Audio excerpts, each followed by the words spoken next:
ఓం నమ శివాయ. ఓం నమో నారాయణాయ నమః. నిన్న మనం రామాయణం రామావతారం అంతర్గతంగా రామాయణంలో రాముడి గురించి చెప్పుకుంటూ ఆయన ఎవరెవరి దగ్గర మాట్లాడాడు అనే విషయాలను తెలుసుకున్నాం. అలాగే రామచంద్రమూర్తికి అబద్ధం అంటే పరమ అసహ్యం. ఎక్కువగా మాట్లాడితే పొరపాటున అసత్య దోషం వస్తుందేమో అని అసలు మాట్లాడేవాడు కాదు. రామాయణం చదివితే జీవితంలో ఎవరితో ఎలా ప్రవర్తించాలో, ఎవరితో మాట్లాడేటప్పుడు ఎలా మాట్లాడాలో, ఎవరిని ఎలా అర్థం చేసుకోవాలో చాలా సక్రమమైన అభిప్రాయం ఏర్పడుతుంది. శాస్త్రీయంగా, ధార్మికంగా మాట్లాడేటప్పుడు కుండ బద్దలు కొట్టినట్లు నిర్భయంగా మాట్లాడే ధైర్యం కలుగుతుంది. ఇది రామాయణం చదువుకోని వాడికి రాదు. రామచంద్రమూర్తి నడవడిని పరిశీలిస్తే ఆయన ఎలా మాట్లాడతాడో చూస్తే ఎలా మాట్లాడాలి అన్న మాట అర్థమవుతుంది. గురువు అంటే గురువే, తండ్రి అంటే తండ్రి. తన జీవితం మొత్తంలో తండ్రి అన్న మాటను ఎప్పుడూ అవమానం చేసి మాట్లాడలేదు రామచంద్రమూర్తి. తండ్రి అన్న మాట వినపడితే చాలు ఎంతో గౌరవించేవాడు. అసలు తండ్రిని ఇంత గౌరవించచ్చా, ఇంత గొప్పగా మాట్లాడవచ్చా అని రామాయణం చదివితే అనిపిస్తుంటుంది. రామాయణం పాఠ్యాంశాలలో నుంచి తొలగిపోయినప్పుడు పిల్లలకు సంస్కృతి క్షీణించిపోయింది. అంతే కదండి. రోజుల్లో ఎవరెవరి గురించో పాఠశాలల్లో పుస్తకాలలో పెడుతున్నారు తప్పితే రామాయణం, భాగవతంలో చేసిన విషయాలు ఇలాంటివి పూర్వం ఉండేవి. ఇప్పుడు అవి లేవు. అలాగే తండ్రి మాటని ఎంత గౌరవించాలి, తండ్రికి ఎంత విలువ ఇవ్వాలి అన్న విషయాన్ని ఎప్పుడైనా సరే తండ్రి మాట వినిపిస్తే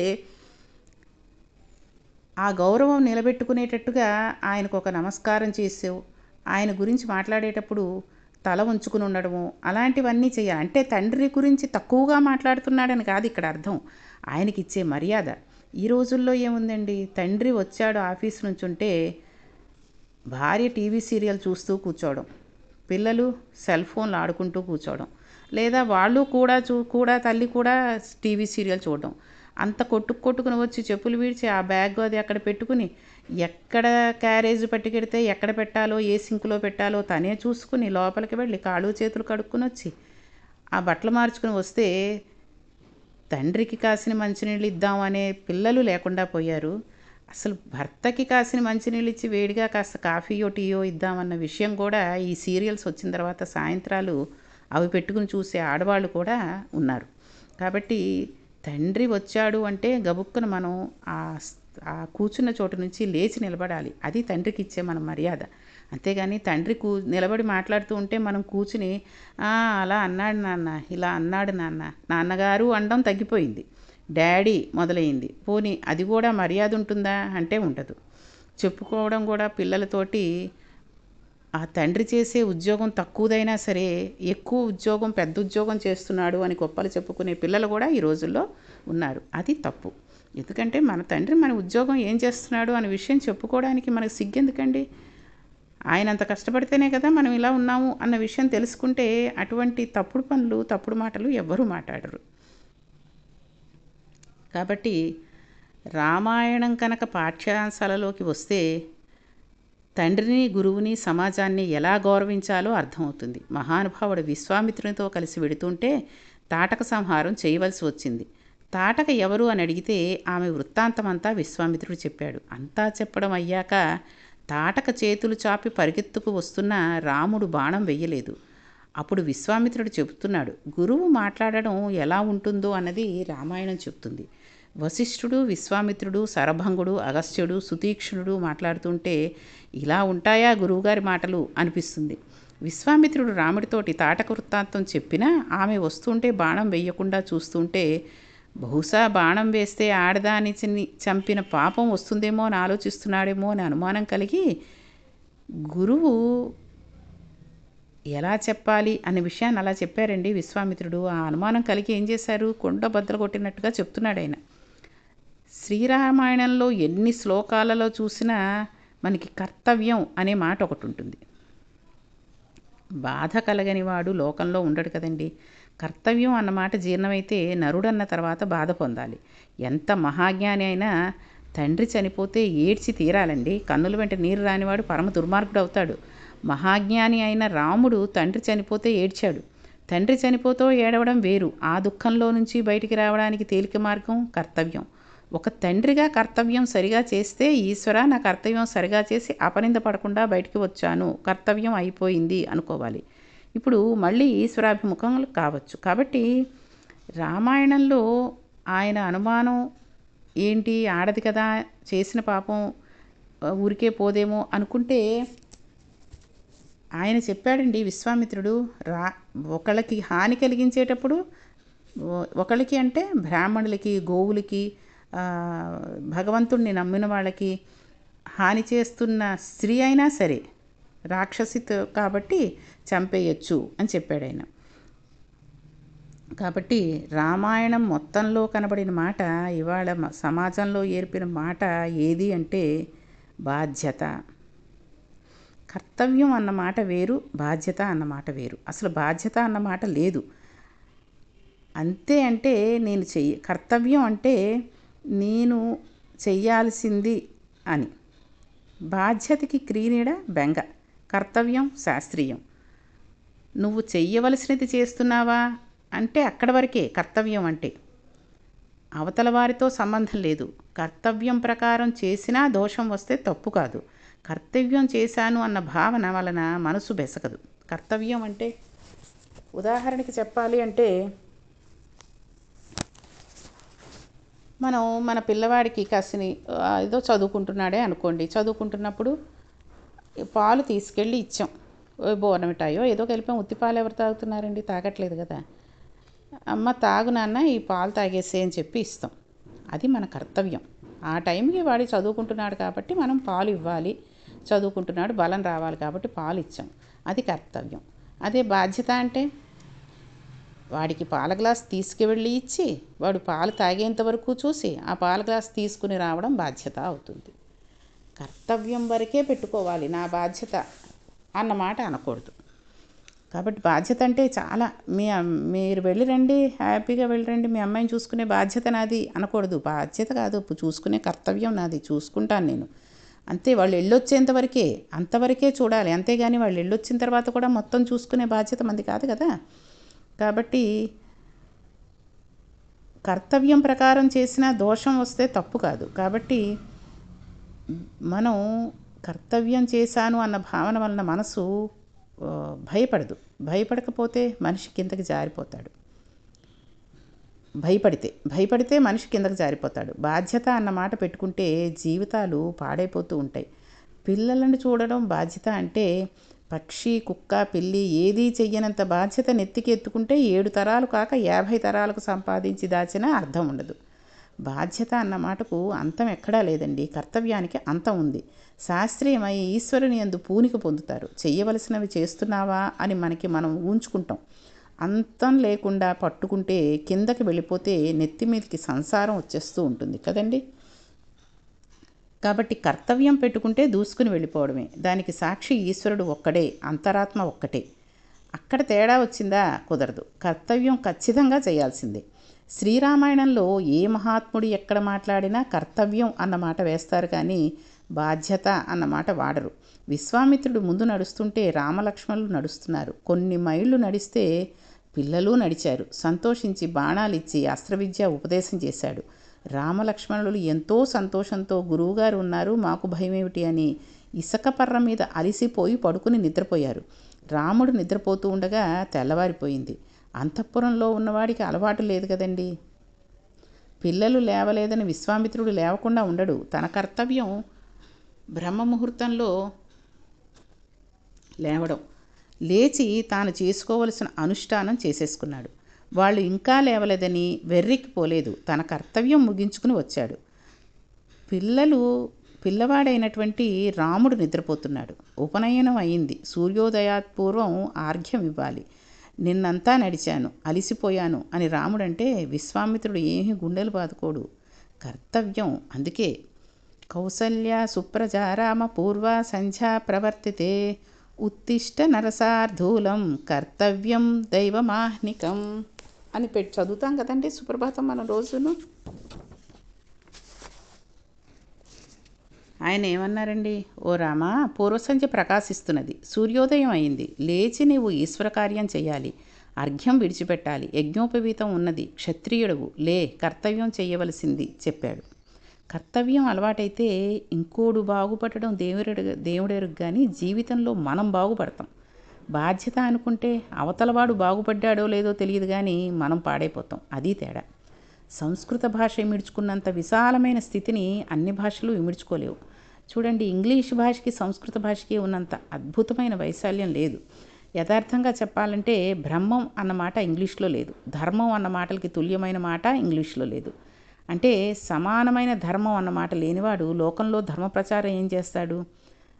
ధర్మం తెలిసి ఉన్నది మన జాతి ఒక్కటే, ఇది ఆర్షధర్మం, సనాతన ధర్మం అని చెబితే వీళ్ళే చెప్పాలి. ఈ దేశానికి వచ్చి చెప్పవలసిన గొప్పతనం ఇంకొకరికి ఎవ్వరికీ లేదు. ధర్మమే ప్రాతిపదిక.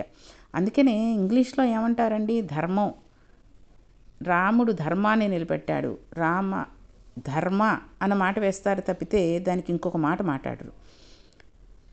కాబట్టి ధర్మాచరణ కొరకు కర్తవ్యం శ్రీరామాయణంలో రాముడు చూపిస్తాడు. అందుకే నవమి నాడు పుట్టాడు. 9ని ఎంత పెట్టి హెచ్చవేసినా 9 వస్తుంది అన్న విషయం మనకు తెలిసిందే కదండి గణితంలో. రాముడి జీవితంలో కష్టం పెట్టి హెచ్చవేసినా సుఖం పెట్టి హెచ్చవేసినా తాను ధర్మంలోనే నిలబెడతాడు. ధర్మాన్ని పట్టుకోవడమే కర్తవ్యం అంటారు. 9గా ఉంటాడు అంటే కర్తవ్యనిష్టతో ఉంటాడు తప్ప అక్కరలేని విషయాల జోలికి వెళ్ళేవాడు కాదు. బాధ్యత అన్నది నెత్తిన పెట్టుకోవడం రాముడికి అలవాట్లేదు. విశ్వామిత్రుడు ఎక్కడ మాట్లాడినా అలా మాట్లాడతాడు. తాటకని సంహరించమని చెబుతూ ఆడదానిని చంపడం ఏమిటని ఆలోచిస్తున్నావా? ఒకవేళ ఆడదానిని చంపడం పాపమైతే ఆ పాపాన్ని నెత్తికి ఎత్తుకు. రాజు కర్తవ్యం ప్రజలను రక్షించడమే. ప్రజలను రక్షించడానికి తాటక సంహారం చెయ్యకపోతే ప్రజలు పాడైపోతారు. నీ కర్తవ్యం కొరకు అది పాపమైనా చేయవలసిందే. రాజ్యభారం వహించవలసినది ప్రభువుకి అదే కర్తవ్యం, తాటకను చంపవలసిందే అన్నాడు. అప్పుడు రాముడు అన్నాడు, నేను అందుకు ఆలోచించడం లేదు. మీరు గురువులు, మీరు చెప్పాక ఆలోచించడం ఏమిటి? ఆలోచిస్తే అది శాసనం ఎందుకు అవుతుంది? మీరు గురువు, నీ శిష్యును ఎలా అవుతాను?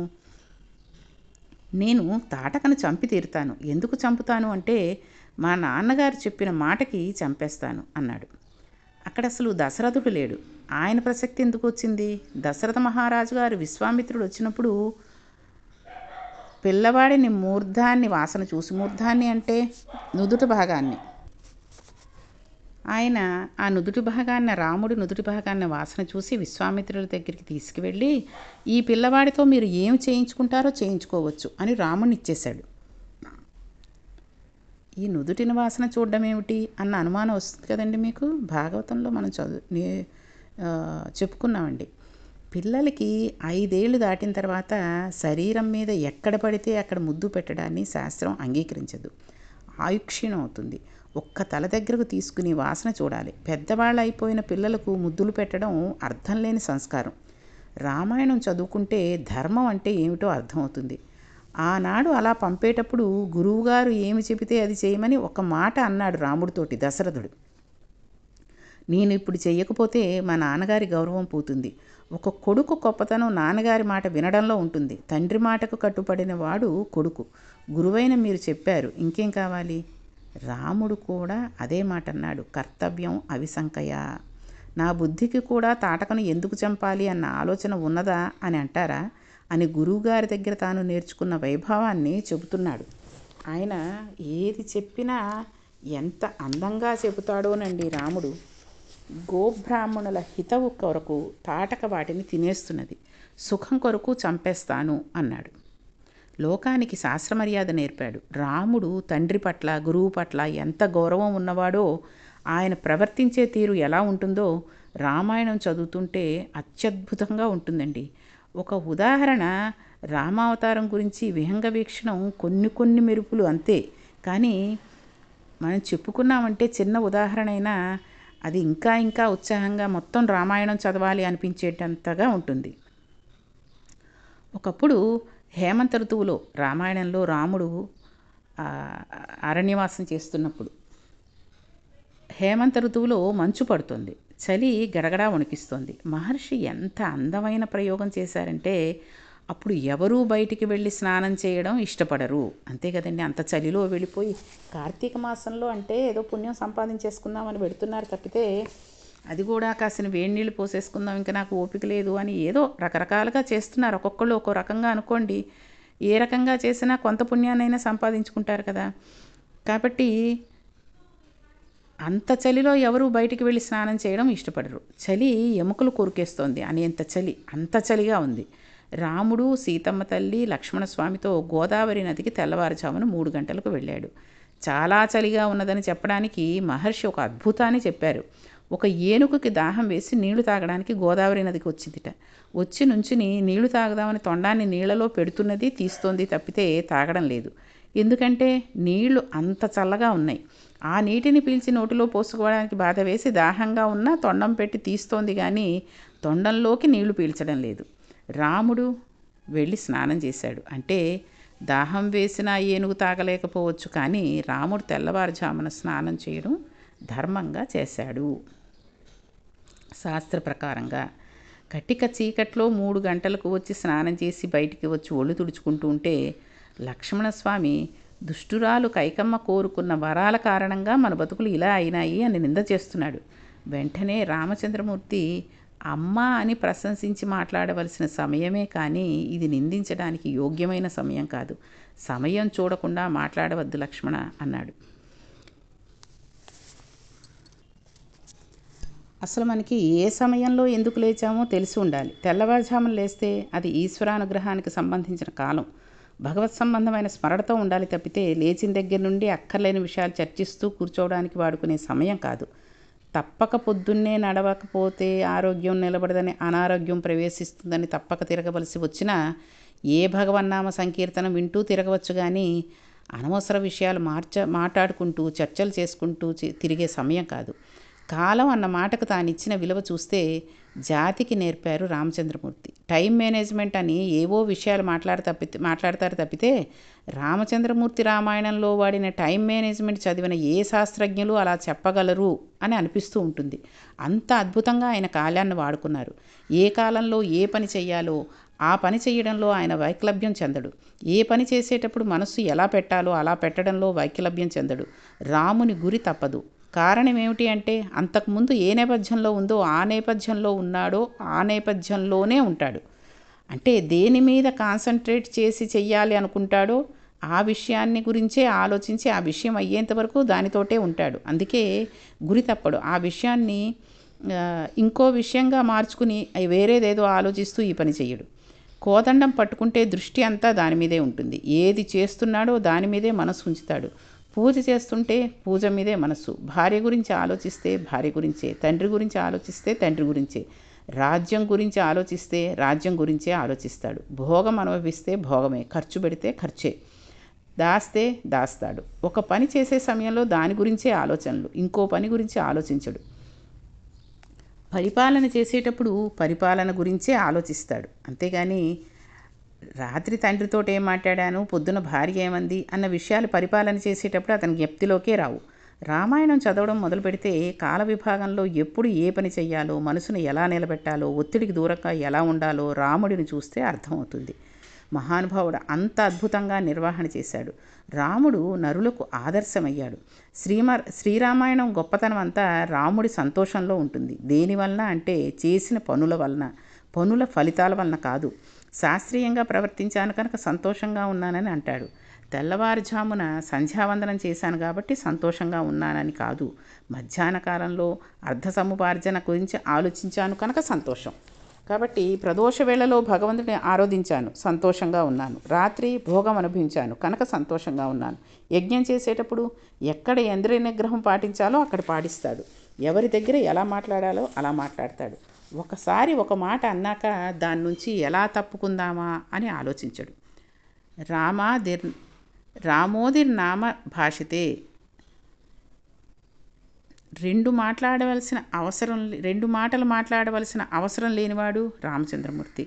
కాబట్టి రామచంద్రమూర్తి యొక్క విషయాలన్నీ కూడా శ్రీరామాయణంలో కనుక మనం చదివి బాగా ఒంటికి మనసుకు పట్టించుకున్నాం అనుకోండి, ఎంతటి మనిషి అయినా. ఇప్పుడు యూట్యూబ్లో కూడా వస్తున్నాయి కదండి, చాగంటి కోటేశ్వరరావు గారి ప్రవచనాల్లో రామాయణం కూర్చోబెట్టి రోజు వినిపించండి. సెలవుల్లో, వేసవి సెలవుల్లో అక్కడికో ఇక్కడికో వెళ్ళిపోదాం అస్తమాటు అని డబ్బులు ఖర్చు పెట్టుకునే కంటే ఇలాంటివి పిల్లలకి చూపిస్తే, చక్కగా వినిపిస్తే వాళ్ళు కూడా మంచి మంచి విషయాలు తెలుసుకుని అన్నీ రాముడిలా మారిపోతాడని కాదు, కొన్ని విషయాలు చేసేటప్పుడైనా ఓహో రామాయణంలో విన్నాం, రాముడు అలా చేశాడు, మనం ఇలా చేయకూడదు, ఈ పని తప్పు, రాముడు చేసినట్టుగా మనం కూడా మంచిగా ఉండాలన్న విషయాలను తెలుసుకుంటారు. ఇంకా రాముడి యొక్క గుణాలన్నిటినీ గురించి రామావతారం అంతర్గతంగా రేపటి పారాయణంలో ఇంకొన్ని విషయాలు తెలుసుకుందాం. ఓం నమః శివాయ. ఓం నమో నారాయణాయ నమః.